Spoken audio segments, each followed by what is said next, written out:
a ajuda dele. Nós temos nosso pastor Ariel, é muito conhecido o seu Ariel, e venha ficar de pé. Eu passo a bênção. O salmo da igreja, com a graça e a paz do Senhor.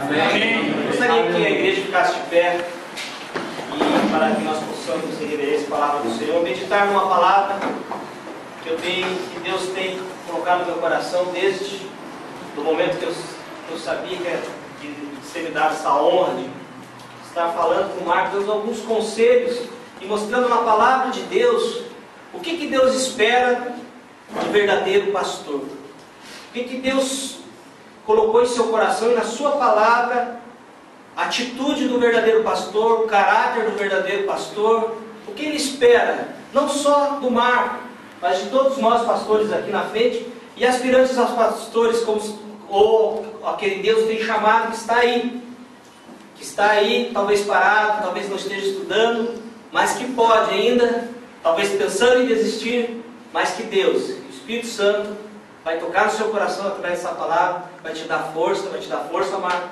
para que você possa ir em frente, amém? Abra suas Bíblias em 1 Pedro, capítulo 5, do verso 1 ao verso 4. Amém, queridos? Diz assim a palavra do Senhor: rogo, pois, aos presbíteros que há entre vós, eu, presbítero como eles, e testemunha dos sofrimentos de Cristo, e ainda coparticipante da glória que há de ser revelada. Verso 2: pastoreai o rebanho de Deus, que há entre vós, não por constrangimento, mas espontaneamente, como Deus quer, nem por sorte da ganância, mas de boa vontade, nem como dominadores do que vos foram confiados, antes tornando-vos modelos do rebanho. Ora, logo que o Supremo Pastor se manifestar, recebereis a imarcessível coroa da glória. Amém, queridos? Pode se sentar. Vamos falar um pouco do apóstolo Pedro e do que ele escreveu aqui. Quando a palavra diz aqui presbítero ou bispo, são pessoas que têm ministério dentro da igreja com o propósito de Deus, o propósito de aperfeiçoar o corpo de Cristo. E esse texto me chama muita atenção. Eu vou já pegar a partir do verso 2, quando ele fala assim: Marcos, pastoreai o rebanho de Deus. Muitos pastores pensam que são donos da igreja, que a igreja é dele, o rebanho dele, a ovelha dele, tem ciúme da ovelha. A ovelha não pode falar que está pensando em ir para outra igreja, que ele fica, não, você é minha ovelha. E na realidade, queridos, não é nossa ovelha. A ovelha é do Senhor Deus. Então você tem que pastorear o rebanho que é de Deus, que há entre vós. Ou seja, o que Deus colocou na sua mão, o rebanho que Deus colocou na sua mão. E ele começa a dizer aqui algumas coisas, não por constrangimento, mas de livre vontade, espontaneamente, não por obrigação, ou não porque você estudou, participou do seminário, e você está agora com o título de teólogo na mão, e você vai agora, acha que está capacitado a ter um pouco na mão e que tudo vai dar certo. Não é assim, irmão. Você tem que ter espontaneidade, tem que ter coração aberto, livre para servir, como Deus quer, diz aqui. Não por constrangimento, mas espontaneamente, como Deus quer. Não por sorte da ganância. Ele está falando aqui de dinheiro, queridos. Muitas pessoas pensam que ser pastor é arrancar o dinheiro do povo. Se você for evangelizar, você pode dizer, ei, vou lá dar dinheiro para o pastor. Não, queridos. Não é assim que funciona. Deus, Ele quer que você tenha o coração pronto para lhe servir, de livre, espontânea vontade, e sem receber nada em troca. Por que estou falando isso? Porque muitas igrejas estão por aí hoje pregando algo que não está na palavra. Estão pregando uma prosperidade, algo que não é real. O próprio Pedro diz aqui que ele foi o quê? Testemunha dos sofrimentos de Cristo. Sofrimentos de Cristo.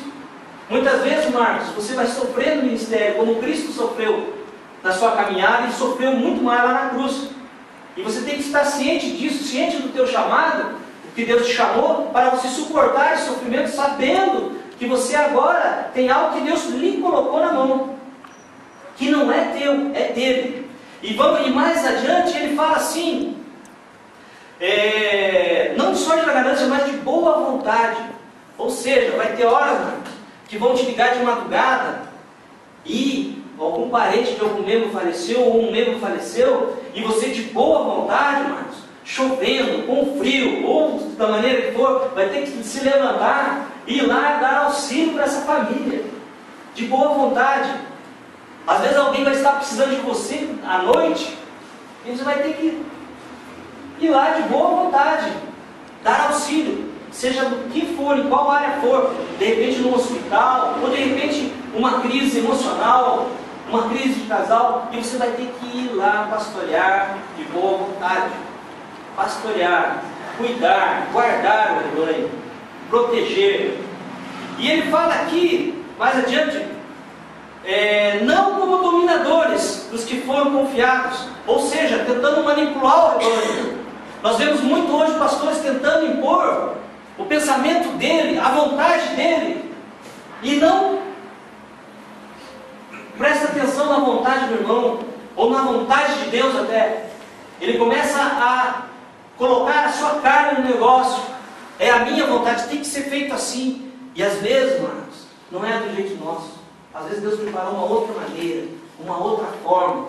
Então você vai ter que ter sensibilidade para saber até que ponto é a tua vontade ou é a vontade de Deus. E ele vai um pouquinho mais à frente e diz assim, tornando-vos modelos do rebanho. Tem muitas pessoas falando assim, não olhe para mim. Muito pastor falando assim, não olhe para mim, olhe para Jesus. Mas não é verdade isso. O rebanho vai estar olhando para você, e ele vai ter que ver Jesus em você. Ele vai ter que ver Jesus no seu pastor. Ele vai ter que ver Jesus. Senão ele não vai seguir esse homem. O rebanho não vai seguir se ele não vê as características de Jesus, o caráter de Jesus na vida do pastor. E muitas pessoas estão dizendo, não, eu sou falho, eu tenho minhas falhas, não olhe para mim. Isso é mentira, queridos. O homem que está à frente, o líder que quer se destacar, o líder que quer avançar, que ele tem visão, ele tem que ser modelo do rebanho. E ele fala aqui, e ora, logo que o sumo pastor se manifestar, receberei a imarcessível coroa da glória. Na época, quando os gregos faziam as suas Olimpíadas, seus jogos, quem chegasse em primeiro lugar recebia uma coroa de louro. E quando era coroado naquele momento, na sua cabeça, aquilo era o auge, porque todo mundo levantava e louvava ele. E essa, quando nós falávamos imarcessível, quer dizer que é uma coroa que não murcha. Porque aquela coroa que eles davam naquela época, naquele momento, era passageiro. Logo viria outro atleta, melhor ainda que aquele que ganhou. Mas essa coroa que Deus promete aqui, através de Pedro, está escrito na palavra do Senhor, essa imarcessível coroa é aquela que não murcha, é eterna. Ela é eterna. Se você quer alguma recompensa, pense nisso, você que é pastor. A palavra do Senhor diz que você vai receber uma coroa de glória, vai reinar junto com Jesus. E tem mais, Marcos. Vamos lá para o Evangelho de João, no capítulo 21, do verso 15 ao 17.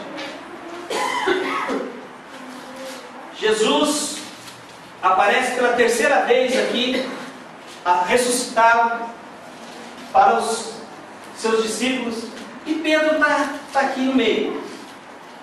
E ele diz assim, um pouquinho antes do verso 15, ele diz ali, veio Jesus, tomou o pão e lhes deu, de igual modo o peixe, verso 13. Do 14 ele diz, que já era a terceira vez que Jesus se manifestava aos discípulos depois de ter ressuscitado dentre os mortos. Verso 15, depois de terem comido, perguntou Jesus a Simão Pedro, Simão, filho de João, ama-me mais do que todos esses outros? Ele respondeu, sim, Senhor, tu sabes que te amo. E ele disse, apacenta os meus cordeiros. E Jesus disse, apacenta os meus cordeiros. Tomou a perguntar a segunda vez a Simão, filho de João, tu me amas? E ele respondeu, sim, Senhor, tu sabes que te amo. Disse-lhe Jesus, pastoreai as minhas ovelhas. Pela terceira vez Jesus lhe perguntou, Simão, filho de João, tu me amas? Pedro em seu coração entristeceu-se, por ele ter dito pela terceira vez, tu me amas? Ele respondeu, Senhor, tu sabes todas as coisas, tu sabes que eu te amo. E Jesus lhe disse, apacenta as minhas ovelhas. Jesus já havia ressuscitado. Presta atenção nisso, queridos. Jesus já havia ressuscitado, então todo o pecado, inclusive aquele pecado de Pedro, já estava cravado lá na cruz, que era dele ter negado Jesus. Vocês não concordam comigo? Amém? Amém. Alguns teólogos, eu fui ver, muitos teólogos de renome dizem que Jesus falou 3 vezes porque Pedro havia negado 3 vezes. Só que eu não vejo o meu Jesus dizendo, ah, Pedro, agora eu vou te pegar. Sendo que ele já tinha morrido pelo pecado de Pedro. Agora eu vou cobrar aquilo que você fez. Não, não vejo.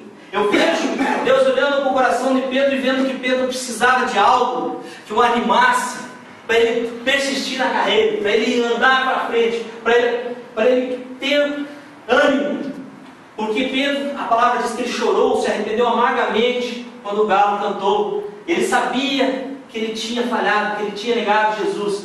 E eu não vejo Jesus vindo aqui cobrar nada, porque Jesus já tinha morrido pelo pecado de Pedro, pelo meu pecado, pelo teu pecado. Eu vejo Jesus dizendo assim, não, Pedro, vem aqui, tu me amas? Com amor fraternal, Pedro? Pedro dizendo, sim, Senhor, eu te amo. Pedro, tu me amas? Sim, Senhor, eu te amo. Amas mesmo, Pedro? Pedro dizendo, sim, Senhor, eu te amo. Então, para você pastorear, primeiro, ser como Jesus aqui, diz a palavra que Jesus estava servindo, estava partindo o pão e dando aos seus discípulos.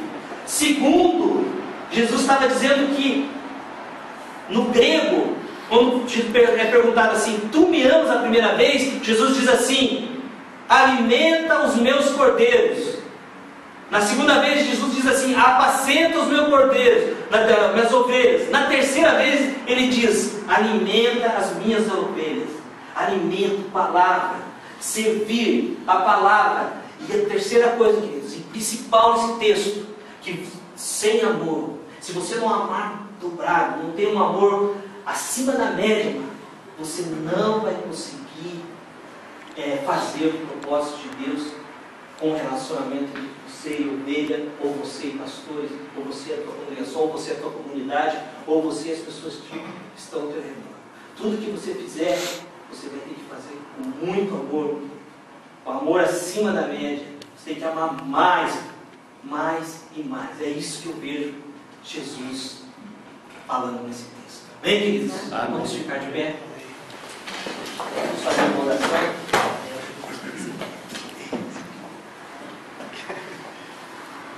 A palavra do Senhor, ela é viva e eficaz. Essa palavra, ela tocou muito no meu coração essa semana. E eu creio, Deus vai usar muito a tua vida. E se você estiver alicerçado nesse alimento que é a palavra de Deus, você vai dar um alimento sólido para o teu rebanho. Deus vai colocar amor no seu coração, vai colocar domínio próprio, todas as virtudes que o homem de Deus precisa para estar à frente de um trabalho. Eu sei que desde o tempo do seminário, você é um menino dedicado, estudou, investiu o seu tempo, gastou o seu tempo para aprender, para se preparar que Deus tem para a sua vida. Sei também que você tem um coração missionário, isso eu sei que você tem. Então Deus tem propósito na tua vida e Ele vai fazer. Fique tranquilo. Fique tranquilo. Deus vai fazer maravilha na tua vida. Amém? Curva as suas cabeças. Mas intuído, Pai Senhor amado, em nome de Jesus, queremos te agradecer pela tua palavra. Obrigado porque essa palavra primeiro falou no meu coração e espero que ela tenha falado no coração dos meus irmãos e dos futuros pastores aqui presentes, das pessoas que o Senhor tem chamado, Senhor, para realizar a tua obra, Senhor. Obrigado, Senhor, porque o Senhor é fiel, Pai, para cumprir tudo que o Senhor começou em nossa vida e está cumprindo agora na vida do Marcos, Senhor, neste momento. Em nome de Jesus te agradecemos. Amém, Senhor. Amém. Nossa palavra, pastor presidente.